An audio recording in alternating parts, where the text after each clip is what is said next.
बिस्मिल्लाहिर्रहमानिर्रहीम। अस्सलाम वालेकुम student, welcome to this video. इस वीडियो में हम लोग 2010 के एमकेट के पास पेपर के क्वेश्चंस को डिस्कस करेंगे, जो कि बायोलॉजी पार्ट है मेन। तो हम लोग स्टार्ट करते हैं पहले क्वेश्चन से। पहला क्वेश्चन है 5 hip vertebrae fuse together to make dash.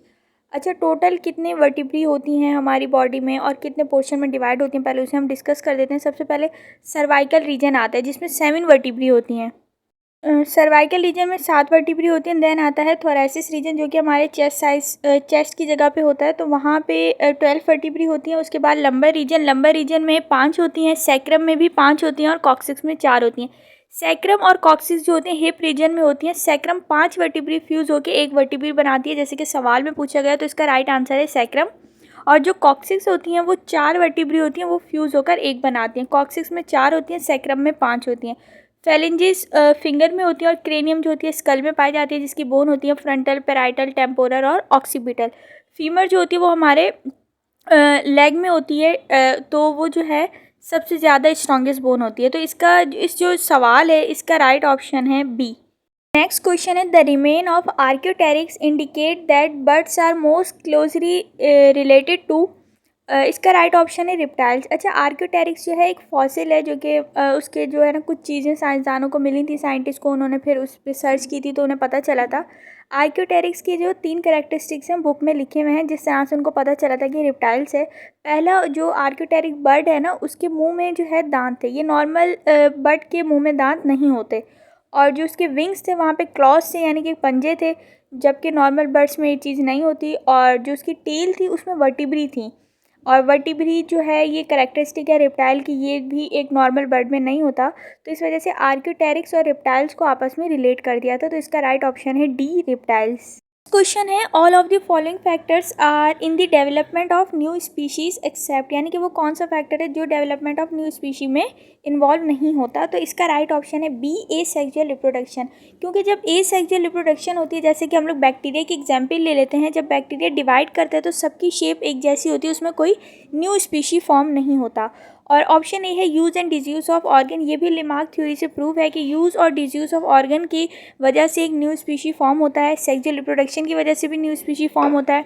Variation, यानी कि कोई म्यूटेशन या कोई जीन्स में या क्रोमोसोम में चेंजेस हो जाएंगी तो तब भी न्यू स्पीशी फॉर्म होगा। और उसके बाद जो लास्ट ऑप्शन है वो है नेचुरल सिलेक्शन। ये डार्विन थ्योरी से ये भी प्रूव हुआ है कि नेचुरल सिलेक्शन की वजह से भी न्यू स्पीशी फॉर्म हो सकता है। तो इसका राइट ऑप्शन है B, asexual reproduction. A single mushroom may produce 500,000 spores dash at the peak of its production। इसका राइट ऑप्शन है ए, अ मिनट, यानी कि 500,000 स्पोर्स पर मिनट जो है मशरूम प्रोड्यूस करता है। और ये जो लाइन है एज इट इज़ बुक में लिखी हुई है सेकेंड ईयर चैप्टर 4 में। तो कुछ लाइंस, कुछ एग्जाम्पल्स वगैरह भी बुक की बहुत ज़्यादा इंपॉर्टेंट होती हैं, तो उसकी भी आपको तैयारी करनी चाहिए। Type of asexual reproduction in which individual resemble exactly to the egg donor, यानी कि जो न्यू इंडिविजुअल बनेगा वो सेम वैसा होगा जैसा कि एग डोनर था, यानी कि जिसने एग अपना डोनेट किया था। और इसमें बताया गया कि ये एक asexual रिप्रोडक्शन की टाइप है। तो इसका जो राइट ऑप्शन है वो है डी, यानी कि cloning. Fertilize ovum in human is implanted in. तो इसका राइट ऑप्शन बताना है हमें कि फर्टिलाइज ओवम जो होता है वो ह्यूमन में कहाँ इम्प्लांट होता है, यानी कि फीमेल में कहाँ इम्प्लांट होता है, वो ओवम की बात की गई है। तो इसमें जो ऑप्शन सी है प्लासेंटा और ऑप्शन डी है अम्बिलाइकल कॉर्ड, ये तो बेबी के बनने के बाद प्रोसेस होता है, तो ये सी और डी तो हो नहीं सकता।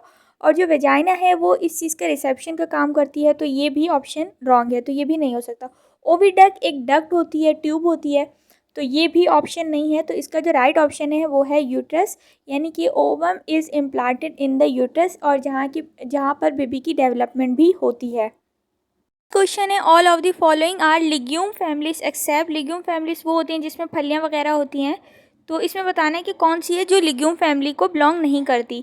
मेमोसी, फेबेसी और सिसाइल पिनेसी ये तीनों लिग्यूम फैमिली को बिलोंग करती हैं, जबकि पोएसी जो कि ग्रास फैमिली भी कहा जाता है इसको, ये इस चीज़ को बिलोंग नहीं करती। तो इसका राइट ऑप्शन है पोएसी। नेक्स्ट क्वेश्चन है hydra, C anemone and corals occur only S. अच्छा, इसका राइट ऑप्शन है सी, यानी कि पोलिप फॉर्म में तीनों चीज़ें एग्जिस्ट करती हैं। तो हम लोग पहले देख लेते हैं कि क्या चीज़ें हैं। हाइड्रा, सी एनिमोन और जो कोरल्स हैं ये फाइलम नाइडीरिया को बिलोंग करते हैं, जिनको फाइलम सीडेंट्रेटा भी कहा जाता है, और ये सेकंड फाइलम है बुक में। और जो है हाइड्रा जो है क्लास हाइड्रोजोआ को बिलोंग करता है। और नेक्स्ट वाले जो सी एनीमोन और कोरल्स हैं ये एंथोजोआ को बिलोंग करते हैं। फाइलम नाइडेरिया की टोटल 3 क्लासेस होती हैं, हाइड्रोजोआ, स्काइफोजोआ और एंथोजोआ। हाइड्रास हाइड्रोजोआ को बिलोंग करेंगे और जो रिमेनिंग 2 नाम हैं ये एंथोजोआ को। अब जो ये फाइलम नाइडेरिया 2 फॉर्म में एग्जिस्ट करता है, एक पोलिप फॉर्म और एक मेड्यूसा फॉर्म। अच्छा, जो पोलिप फॉर्म होती है सिलेंडर लाइक होती है और इसके जो माउथ की जो ओपनिंग है वो अपर एंड पे होती है और टेंटिकल्स भी अपर एंड पे होते हैं और उसमें एसेक्सुअल रिप्रोडक्शन होती है और ये सिसाइल होते हैं। जबकि जो मेड्यूसा होते हैं वो अम्ब्रेला शेप होते हैं और उसके जो माउथ की ओपनिंग है और जो टेंटिकल्स हैं वो लोअर एंड पे होते हैं और ये मोटाइल होते हैं और इनमें सेक्सुअल रिप्रोडक्शन होती है। ये इसका डिफरेंस था जो कि मैंने एडिशनल पॉइंट बता दिया है। एमसीक्यूज़ को सॉल्व करने के लिए थोड़ी सी नॉलेज होना भी ज़रूरी है। तो इसका राइट ऑप्शन है सी, पोलिप फॉर्म।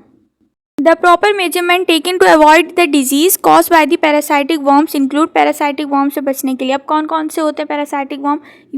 वो वर्म्स होते हैं जो कि होस्ट की बॉडी से न्यूट्रिशन को एब्जॉर्ब करते हैं और होस्ट को नुकसान भी पहुंचाते हैं।